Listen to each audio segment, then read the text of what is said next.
Assalamualaikum warahmatullahi wabarakatuh. Shalom, Om Swastiastu, Namo Buddhaya, dan salam kebajikan bagi kita semua. Sebelum saya memulai pembahasan saya dalam video ini, saya akan memperkenalkan diri terlebih dahulu. Perkenalkan, nama saya Valerin Vina Novarida KB dengan NRP 2287095. Di kesempatan kali ini, saya akan membahas mengenai legal opinion atau pendapat hukum yang telah saya buat terkait kasus pencemaran nama baik Haris dan Fathia. Pertama-tama, saya akan menjelaskan terlebih dahulu kronologi dari kasus ini. Pada awalnya, di tanggal 20 Agustus tahun 2021, sebuah video berjudul Ada Lord Luhut di balik relasi ekonomi operasi militer Intan Jaya diunggah di channel YouTube milik Haris Azhar. Video tersebut adalah video dengan konsep podcast, di mana dalam video tersebut terdapat perbincangan antara Haris Azhar dan dua orang tamu lainnya.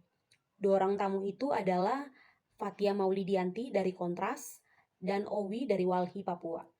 Video tersebut berisi pembahasan perbincangan mengenai hasil riset kajian cepat dari Koalisi Bersihkan Indonesia. Pada pokoknya, riset kajian cepat yang dibahas dalam video tersebut itu bertujuan untuk menguji asumsi dasar apakah benar di balik rangkaian kekerasan militer selalu terselip kepentingan ekonomi dalam lingkup spasial Kabupaten Intan Jaya. Dari hasil kajian tersebut secara garis besar, ditemukan terdapat 4 konsesi perusahaan sektor tambang yang melakukan usaha dalam Dareo Revered Gold Project di Kabupaten Intan Jaya, Papua. Keempat perusahaan tersebut adalah PT Freeport Indonesia dan atau PT Antam, PT Madinah Quarantine, PT Nusapati Satria, dan PT Kota Bara Mitra Tama. Lokasi keempat perusahaan tersebut berletak dekat dengan pos-pos militer.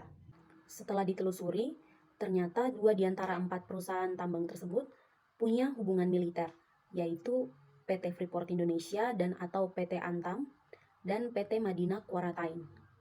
Bahwa di balik jajaran penting pengurus di 2 perusahaan tersebut, yaitu PT Antam dan PT Madinah Quarantine, terdapat sejumlah nama purnawirawan dan prajurit aktif yang duduk sebagai komisaris atau menjadi salah satu pemegang saham.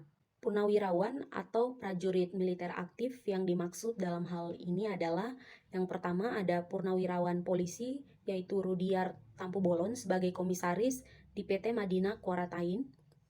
Kemudian ada purnawirawan TNI Paulus Prananto sebagai presiden direktur di PT Tobakom Del Mandiri yang memiliki 30% saham PT Madinah Quarantine dan juga bertanggung jawab terkait izin kehutanan dan keamanan akses ke lokasi tambang proyek Dareo River Gold berdasarkan perjanjian kerjasama. Dan ada juga purnawirawan TNI yang kini menjadi Menteri Koordinator Bidang Kemaritiman dan Investasi, yaitu Luhut Binsar Panjaitan sebagai pemilik saham minoritas PT Sejahtera Group yang merupakan induk perusahaan dari PT Tobakom Del Mandiri. Di sisi lain, pemerintah Republik Indonesia beberapa tahun terakhir ini mengirim pasukan TNI untuk melakukan operasi militer di tanah Papua sebagai upaya untuk menumpas kelompok kriminal bersenjata atau yang kita kenal sebagai TPNPB. Namun tidak jarang yang terjadi adalah masyarakat sipil menjadi korban kekerasan dan penembakan oleh TNI atau Polri maupun oleh pihak TPNPB. Keberadaan purnawirawan dan anggota aktif militer dalam perusahaan-perusahaan tersebut merupakan bentuk bisnis militer kaki kedua. Oleh karena itu, sulit untuk tidak menduga bahwa ada kepentingan ekonomi di balik serangkaian operasi militer ilegal yang terjadi di Intan Jaya. Karena keberadaan purnawirawan dan prajurit militer aktif tersebut berpotensial membuat aktivitas penggerukan sumber daya alam yang terjadi di Intan Jaya itu dapat menjadi lebih aman. Sebaliknya bagi masyarakat, justru masyarakat itu sulit untuk bersuara karena masyarakat takut untuk berhadapan langsung dengan aparat militer. Dengan demikian dapat dikatakan bahwa di satu sisi itu ada kepentingan ekonomi perusahaan dan militer yang terselip dalam serangkaian kekerasan yang terjadi di Intan Jaya. Namun di sisi lain juga ada masyarakat sipil Papua yang menjadi korban karena konflik bersenjata yang terjadi di antara militer dengan TPNPB atau Tentara Pembebasan Nasional Papua Barat. Selain itu, masyarakat sipil di Intan Jaya juga menjadi korban industri pertambangan ekstraktif yang menggeruk habis kekayaan alam di tanah Papua. Hal-hal inilah yang disampaikan oleh Haris, Fathia, dan Owi di dalam video tersebut. Di tanggal 22 September tahun 2021, Haris dan Fathia ini dilaporkan ke Polda Metro Jaya atas dugaan pencemaran nama baik oleh Luhut Binsar Panjaitan. Setelah melalui tahap penyelidikan dan penyidikan, kini kasus itu berlanjut dalam tahap pemeriksaan di pengadilan. Kemudian pada tanggal 3 April tahun 2023, sidang di Pengadilan Negeri Jakarta Timur dimulai dengan pembacaan dakwaan dari jaksa penuntut umum. Dalam tahap pemeriksaan di sidang pengadilan, Luhut Binsar Panjaitan sebagai saksi korban memberikan keterangannya bahwa dirinya merasa rugi secara moral karena nama baiknya sebagai orang tua dan sebagai mantan perwira TNI tercoreng karena tindakan yang telah dilakukan oleh Fathia dan Haris. Baik, sampai di situ kronologi kasus ini. Sekarang kita masuk kepada permasalahan hukum. Permasalahan hukum dari kasus ini adalah apakah perbuatan Haris dan Fathia merupakan tindak pidana pencemaran nama baik sebagaimana diatur dalam pasal 27 ayat 3 Undang-Undang Nomor 11 Tahun 2008 tentang informasi dan transaksi elektronik sebagaimana diubah dalam Undang-Undang Nomor 19 Tahun 2016 tentang perubahan atas Undang-Undang Nomor 11 Tahun 2008 tentang informasi dan transaksi elektronik. Dalam menjawab permasalahan hukum tersebut, dasar hukum yang digunakan adalah pasal 27 ayat 3 Undang-Undang Nomor 11 Tahun 2008 tentang informasi dan transaksi elektronik sebagaimana diubah dalam Undang-Undang Nomor 9 Tahun 2016 tentang perubahan atas Undang-Undang Nomor 11 Tahun 2008 tentang informasi dan transaksi elektronik. Selain itu juga digunakan ada dasar hukum lainnya yaitu pasal 310 dan 311 Kitab Undang-Undang Hukum Pidana. Masuk kepada pendapat hukum. Tindak pidana adalah perbuatan yang dilarang dan diancam dengan pidana bagi barang siapa melanggar larangan tersebut. Suatu perbuatan dapat diidentifikasikan sebagai suatu tindak pidana apabila perbuatan tersebut telah memenuhi unsur-unsur delik atau unsur-unsur dari tindak pidana yang diatur dalam sebuah ketentuan pasal hukum pidana tertentu. Oleh sebab itu, perlu untuk menganalisis kasus Fathia dan Haris ini terhadap pemenuhan unsur-unsur delik pasal pencemaran nama baik dalam pasal 27 ayat 3 Undang-Undang Nomor 11 Tahun 2008 tentang informasi dan transaksi elektronik sebagaimana diubah dalam Undang-Undang Nomor 19 Tahun 2016 tentang perubahan atas Undang-Undang Nomor 11 Tahun 2008 tentang informasi atau transaksi elektronik yang selanjutnya akan disebut sebagai Undang-Undang ITE. Pasal 27 ayat 3 Undang-Undang ITE berbunyi, setiap orang dengan sengaja dan tanpa hak mendistribusikan dan atau mentransmisikan dan atau membuat dapat diaksesnya informasi elektronik dan atau dokumen elektronik yang memiliki muatan penghinaan dan atau pencemaran nama baik. Berikut akan saya jelaskan mengenai uraian analisis dari unsur delik tersebut. Unsur delik pertama yaitu unsur setiap orang.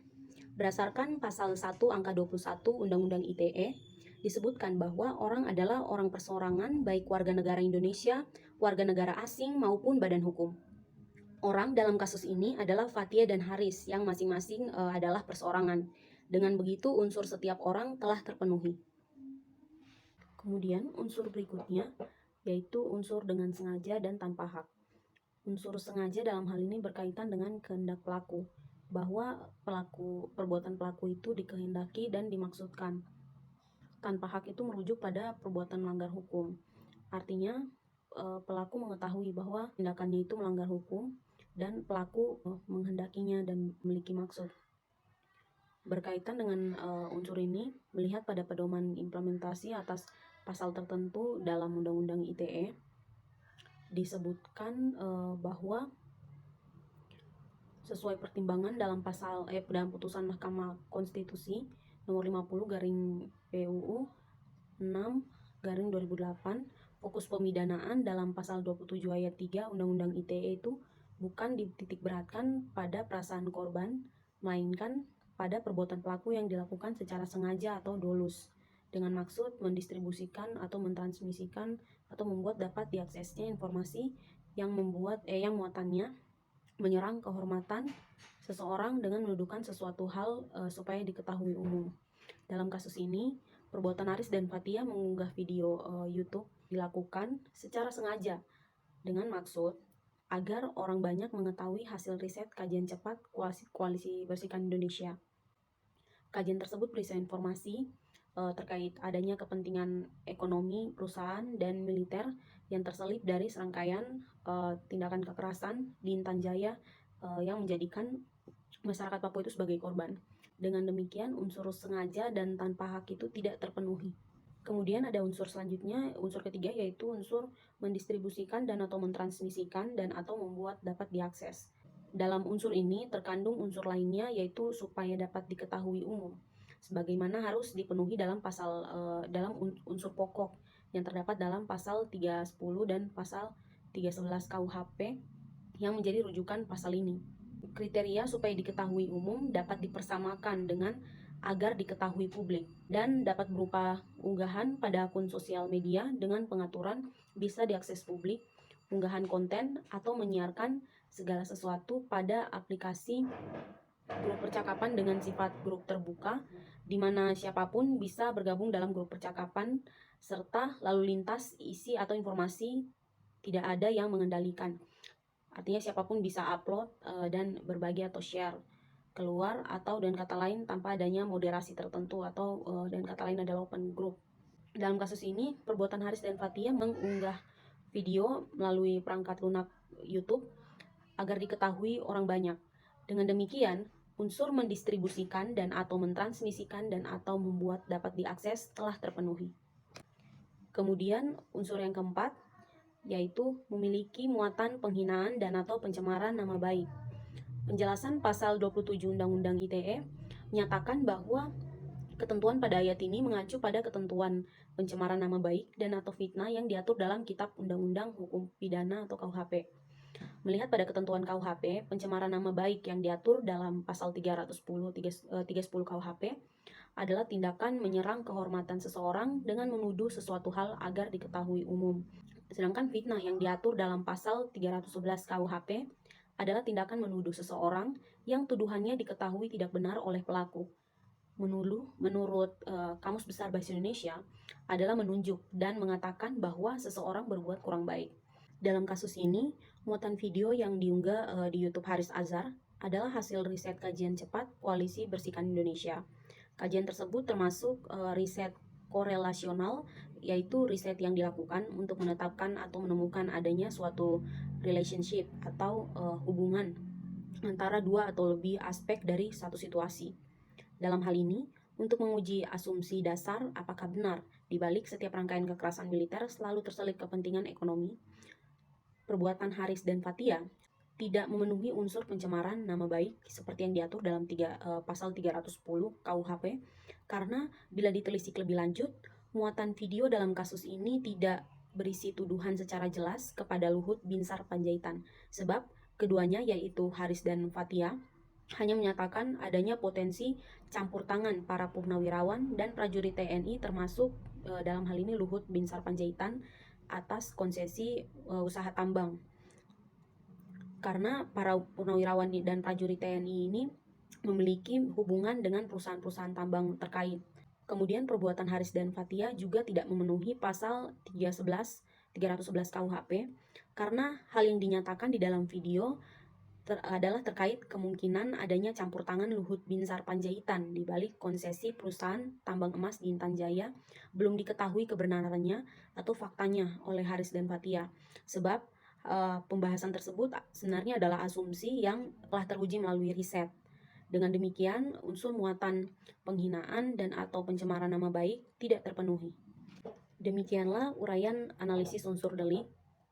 Seperti yang telah saya sebutkan sebelumnya, ada 4 unsur, namun di antara 4 unsur tersebut, hanya 2 unsur yang terpenuhi. Seperti yang telah saya jelaskan sebelumnya, bahwa suatu perbuatan itu dapat dikatakan sebagai suatu tindak pidana apabila perbuatan tersebut telah memenuhi unsur-unsur delik dari pasal yang dimaksud.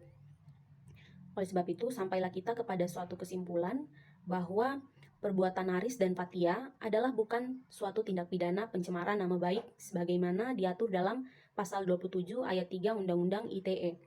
Karena perbuatan Haris dan Fathia melalui video yang diunggah di YouTube tersebut tidak memenuhi unsur-unsur delik dari tindak pidana pencemaran nama baik. Demikian pendapat hukum yang saya buat. Terima kasih.